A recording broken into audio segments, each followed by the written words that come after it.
Attention, le contenu de cette vidéo peut heurter la sensibilité des plus jeunes, vous êtes prévenus.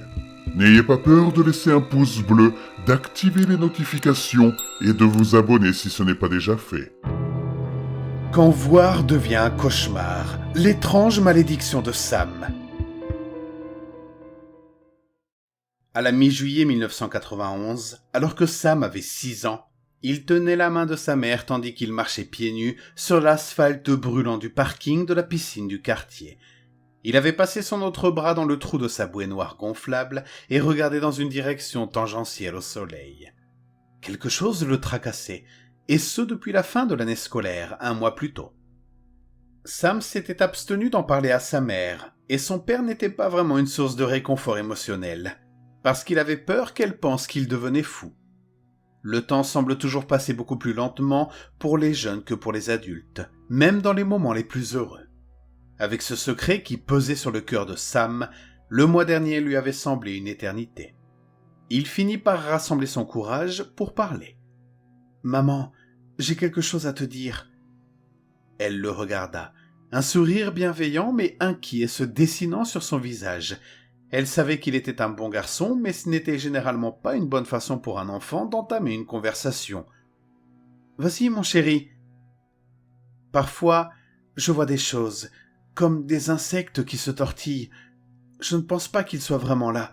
Je peux en quelque sorte voir à travers eux, et ils s'enfuient quand j'essaie de les regarder droit dans les yeux, mais ils sont toujours là. Je pense qu'ils sont peut-être dans mes yeux. » Le sourire de sa mère s'élargit et elle détourna le regard pour qu'il ne le voie pas, car cela semblait être un problème sérieux pour lui. Tant de soucis absurdes devenaient des problèmes graves pour Sam, un trait de caractère qu'il avait probablement hérité d'elle.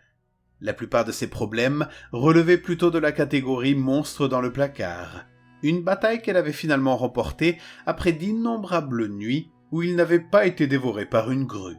Elle pensait donc qu'un problème ayant une explication médicale réelle devrait être facile à résoudre. J'en avais parfois aussi. Beaucoup de gens en ont en fait. Je sais qu'ils sont bizarres, comme des petits vers tortueux ou quelque chose comme ça. Mais ce ne sont en réalité que de petits points inoffensifs dans les yeux que les gens appellent corps flottants. Ils ne sont pas vivants et ne peuvent pas te faire de mal. Ils vont et ils viennent, ce n'est pas grave. Elle ébouriffa les cheveux de Sam alors qu'il s'approchait de la jeune fille qui gardait l'entrée de la piscine et brandit leur carte de membre pour entrer. Sam passa la journée à faire des pirouettes sous l'eau et parfois à flotter à la surface de la piscine dans sa bouée noire en caoutchouc. Il commença lentement à chasser de son esprit les visions que sa mère appelait corps flottants. Elle les avait vues aussi, ce qui suffisait à leur ôter presque toutes leurs menaces, même s'ils n'étaient pas inoffensifs comme elle le promettait. Il se demandait parfois si ses parents comprenaient à quel point ces monstres du placard, comme il disait, lui auraient fait moins peur s'ils avaient simplement reconnu leur existence.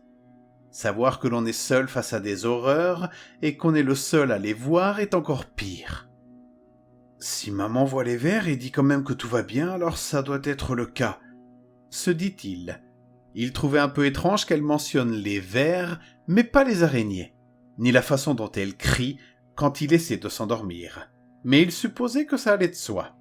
Sam s'allongea sur le tube et le laissa flotter. 10 mois plus tard, alors que Sam avait maintenant 7 ans, ses parents l'emmenèrent chez un optométriste, le Dr Howard, pour un examen de la vue. Après lui avoir fait lire une série de lettres, le médecin lui demanda de lire une autre série de lettres plus petites. Ce test et d'autres ont duré ce qui a semblé à ses parents une durée inhabituellement longue, avant que le Dr Howard ne s'arrête enfin et ne regarde Sam d'un air pensif. Il s'est penché pour se mettre à hauteur des yeux de l'enfant, comme les adultes ont tendance à le faire, et a dit assez fort pour que les parents puissent également l'entendre « Est-ce que tu sais ce que ça veut dire une vision parfaite ?» Sam secoua la tête pour signifier son désaccord. « Cela signifie, poursuit le Dr Howard, que tu vois les choses à 6 mètres de distance aussi bien que la plupart des gens les voient à 6 mètres de distance. C'est normal. Certaines personnes voient moins bien que la plupart des gens et peuvent voir des choses à 6 mètres de distance aussi bien que la plupart des gens les voient à 9 ou 11 mètres de distance. Tu comprends ? Nous appelons ça une vision à moitié parfaite. et c'est à ce moment-là que les gens commencent à avoir de réels problèmes de vue. La mère et le père de Sam se raidirent visiblement, craignant où cela allait mener. Le docteur Howard leur jeta un bref coup d'œil, leva la main, puis reporta son attention sur Sam. La vôtre, en revanche, est exactement le contraire. Tu as une vision que je considère comme une vision normale. Elle peut être meilleure que ça, mais... Il secoua légèrement la tête, écarquilla les yeux et leva les paumes vers le haut. Ce serait comme décrire un aigle. C'est comme si tu te promenais avec une paire de jumelles dans la tête. C'est pratiquement inconnu. Les parents de Sam poussèrent un soupir de soulagement et sourirent légèrement, heureux que la nouvelle soit bonne et que leur fils soit normal, voire exceptionnel même. Sam, en revanche, ressentit un frisson d'inquiétude lui parcourir l'échine à la comparaison avec les aigles faites par le docteur Howard. Ses parents limitaient son temps passé devant la télévision, sauf lorsqu'il s'agissait d'émissions informatives. Ainsi, s'il pleuvait dehors et qu'il s'ennuyait, il avait le choix entre lire un livre ou regarder une émission éducative. Il y a quelques semaines, il avait vu une émission sur les oiseaux.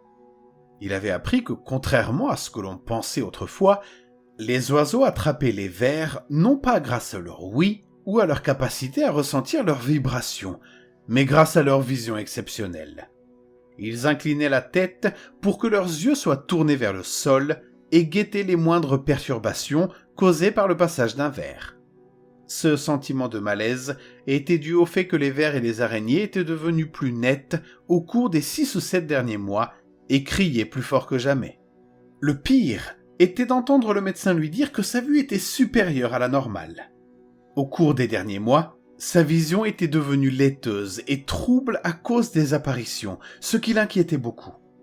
Au moment de son rendez-vous chez l'ophtalmologue, il pouvait à peine lire les lettres les plus grandes du test de vision, ce qui rendait la déclaration du docteur Howard sur sa vision exceptionnelle encore plus dérangeante pour lui.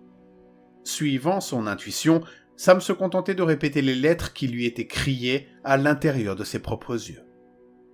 À l'âge de 11 ans, le monde vu par Sam était devenu un brouillard grisâtre. Il avait rassemblé son courage pour entamer une conversation larmoyante et terrifiée avec sa mère et son père. Il leur avait tout raconté, et son père avait réagi en allant chercher silencieusement une lampe de poche et en la dirigeant vers les yeux de son fils. Il marmonna quelque chose à propos de cataracte, mais secoua la tête.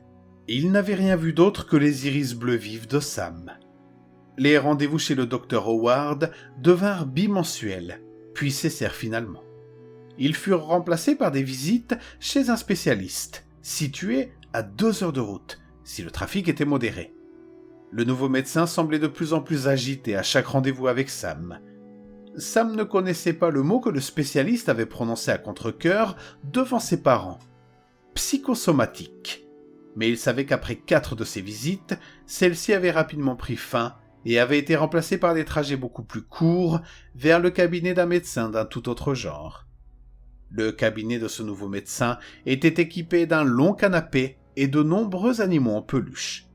Tout ce qui semblait intéresser ce médecin, c'était de parler de la vie et des sentiments de Sam. Il prenait beaucoup de notes et jetait de nombreux regards en coin en direction du garçon. Pour aggraver les choses, il y avait maintenant des points. De petits points laiteux laissés par les vers et les araignées dans leur sillage. Alors que les vers et les araignées continuaient à se tortiller, bien qu'un peu plus lentement qu'auparavant, les points restaient parfaitement immobiles. Cela marquait essentiellement la fin de la capacité de Sam à voir le monde extérieur. Tout tournait désormais autour du cirque hurlant qui menait son spectacle quotidien à l'intérieur de son crâne. Il y eut cependant un changement dans cette situation que Sam considérait à la fois comme horrible et miséricordieuse. Les insectes avaient commencé à rire. C'était un mélange terrible de gloussements et de cris aigus, mais c'était indéniablement du rire. Au moins, ils avaient cessé de crier assez longtemps pour rire, même si le sifflement strident provoquait invariablement une contraction de sa vessie. Sam avait 12 ans lorsque les taches blanches qui avaient effacé les derniers vestiges de sa vision du monde normal commencèrent à se fendre et à se tordre, et tout prit soudainement un sens horrible pour lui.